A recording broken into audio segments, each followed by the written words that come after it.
السلام علیکم ورحمۃ اللہ وبرکاتہ۔ معزز ناظرین کرام، آج کی ویڈیو میں مولانا جلال الدین رومی علیہ الرحمہ کی ایک مزید سبق آموز حکایت بیان کی جا رہی ہے کہ جو بندہ ساری زندگی اپنے کسی بھی محکمہ میں ملازمت کرتا رہا تو کیا وہ دین اسلام کی تعلیم و تبلیغ اور تربیت کر سکتا ہے؟ مثلا ڈاکٹر ہوتا ہے یا کسی بھی ادارے میں پروفیسر ہوتا ہے یا کسی بھی اعلیٰ عہدے پر فائز رہ چکا ہوتا ہے، اب اپنے محکمہ سے ریٹائرمنٹ کے بعد کیا دین اسلام کی خدمت اور اس کی ترجمانی کر سکتا ہے؟ تو اس سے پہلے مولانا رومی کی ایک حکایت سماعت فرمائیں جس سے بآسانی نتیجہ نکالا جا سکتا ہے۔ تو سنیے ایک شاہی باز اور بڑھیا عورت کا واقعہ۔ ایک دفعہ کا ذکر ہے کہ ایک بار ایک شاہی باز محل سے اڑ گیا اور پڑوس میں کسی ایک بوڑھی عورت کے گھر پہنچ گیا، اور بڑھیا عورت نے اس باز کو پکڑ لیا،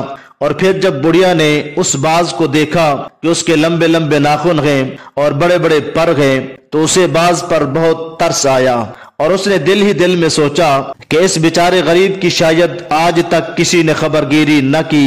کسی نے اس کا حال تک نہ پوچھا، یہاں تک کہ اس کے ناخن اور پر بڑے بڑے ہو گئے ہیں۔ چنانچہ باز پر رحم کھاتے ہوئے اس نے کینچی اٹھا لی اور اس نے اس کے بڑے بڑے ناخنوں اور اس کے بڑے بڑے پروں کو کاٹ ڈالا، اور پھر کہا کہ افسوس کہ تو کسی نااہل بندے کے پاس بسیرا کر رہا تھا جس نے تجھے یتیم کی طرح بنا رکھا تھا، تیری دیکھ بھال بھی نہیں کرتا تھا۔ مولانا رومی رحمت اللہ علیہ ارشاد فرماتے ہیں کہ جاہل انسان اور نادان بے وقوف انسان کی محبت اسی طرح کی ہوتی ہے، کیونکہ باز کے ناخن اور پر ہی تو اس کے کمالات اور اس کی خوبیاں تھیں جن سے وہ شکار کرتا تھا،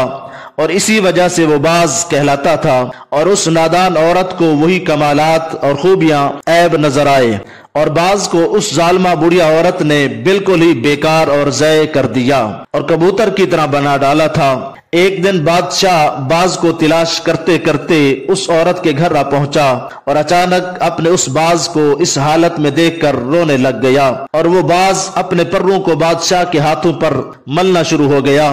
اور زبان حال سے کہہ رہا تھا کہ میں نے آپ سے علیحدگی اور جدا ہونے کا انجام دیکھ لیا ہے اور اپنی بڑی خطا اور غلطی کا مزہ چکھ لیا ہے۔ زبان حال سے باز نے پھر کہا کہ اے بادشاہ، میں شرمندہ ہوں اور توبہ کرتا ہوں اور نیا عہد و پیمان کرتا ہوں کہ آج کے بعد آپ کو چھوڑ کر کہیں نہیں جاؤں گا۔ مولانا رومی رحمت اللہ علیہ اس واقعہ سے نصیحت فرماتے ہیں کہ یہ دنیا بھی اس جاہل بوڑھی عورت کی طرح ہے کہ جو شخص اس دنیا پر مائل ہوتا ہے وہ بھی اسی طرح ذلیل اور غبی نادان بے وقوف ہوتا ہے۔ جو شخص کسی جاہل انسان سے دوستی کرتا ہے اس کا بھی وہی حشر اور انجام ہوتا ہے جو اس شاہی باز کا اس بڑی نادان عورت کے ہاتھوں سے ہوا ہے۔ مسلم شریف میں آتا ہے کہ جس شخص سے دین سیکھو پہلے اس کے بارے میں اس وقت کے کاملین کی رائے معلوم کر لو کہ وہ کتنا علم دین میں مضبوط ہے، یعنی جس برتن سے پانی پینا ہے پہلے اس کے اندر اچھے طریقے سے دیکھ لو کہ پانی صاف تو ہے یا کچھ اور ملا ہوا ہے، ورنہ جو اس میں ہے وہی منہ میں داخل ہو جائے گا، اور دین صحیح کے لیے اسناد کا ہونا ضروری ہے۔ اس واقعہ سے مولانا روم رحمت اللہ علیہ ہمیں بہت اہم نصیحت فرمانا چاہتے ہیں، وہ یہ ہے کہ جس پر عمل کر کے ہم دور حاضر کے بہت سارے فتنوں سے اپنے دین اور ایمان کو بچا سکتے ہیں، اور وہ نصیحت یہ ہے کہ اگر کسی کو شریعت کے تمام علوم میں کامل مہارت نہیں ہے تو وہ خود محض سرسری مطالعہ سے یا قرآن و حدیث کا اردو ترجمہ دیکھ کر اپنے زمانے کے مستند علماء سے باقاعدہ تعلیم حاصل کیے بغیر اپنی رائے دینے سے پرہیز اور اجتناب کرے، ورنہ ہوگا یہ کہ وہ اپنے طور پر تو اس بڑھیا عورت کی طرح یہ سمجھے گا کہ میں دین اسلام کی بہت بڑی خدمت کر رہا ہوں، مگر در حقیقت وہ اپنی خدمت کے ذریعے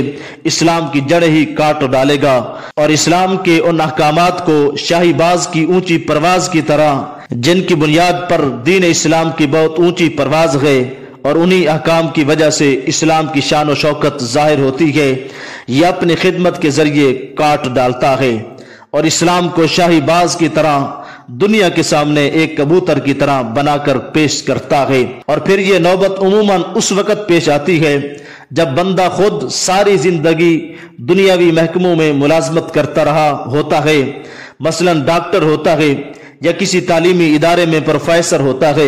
یا کسی بھی اعلیٰ عہدے پر فائز رہ چکا ہوتا ہے، اب اپنے محکموں سے ریٹائرمنٹ کے بعد دین اسلام کی خدمت اور اپنی ساری زندگی کی کوتاہیوں کی تلافی کا جذبہ پیدا ہوتا ہے، تو اب ہر کوئی مجتہد بن کر قرآن پاک اور حدیث کی کتابوں کا ترجمہ دیکھ کر بڑے بڑے ائمہ دین اور بزرگان دین کی تعلیمات کے برعکس اپنی رائے پیش کرتا ہے،